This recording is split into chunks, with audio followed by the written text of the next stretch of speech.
Isa sa may pinakamalinis at malinaw na lagoon ang ating pupuntahan naman ngayon. Hello mga ka-Feet and Wheels! Another day, another vlog. Tara at magpalamig dito sa Bugak Cold Spring na makikita sa bayan ng Barubo, probinsya ng Surigao del Sur. Kung galing ka sa Gaisano Capital, Barubo na nasa highway lang, ay may around 350 meters na lang ang layo nito.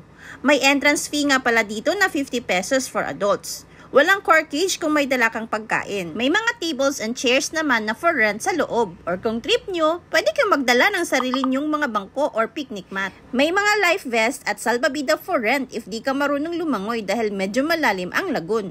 Though meron namang maliliit na pool na mababaw sa gilid.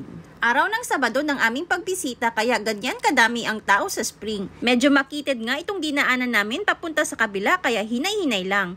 Mas madami ang tao doon dahil sa malilim nitong pwesto.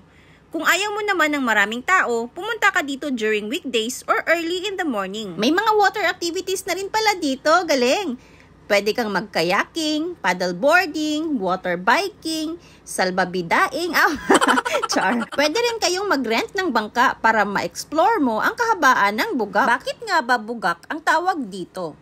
Ang bugak ay mula sa Bisaya term na bugwak, nang ibig sabihin ay daloy. Oh, now we know!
Kaway-kaway sa ating mga ka-Feet and Wheels dyan. Enjoy kayo!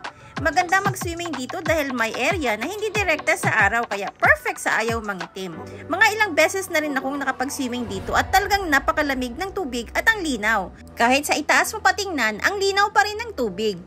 Simple lang ang lugar ha, kaya wag masyadong mataas ang expectation. Sana ay maprotektahan at mapanatili ang kalinisan ng Bugak Cold Spring. Hanggang dito na lang muna mga ka-Feet and Wheels. Daghang salamat and see ya!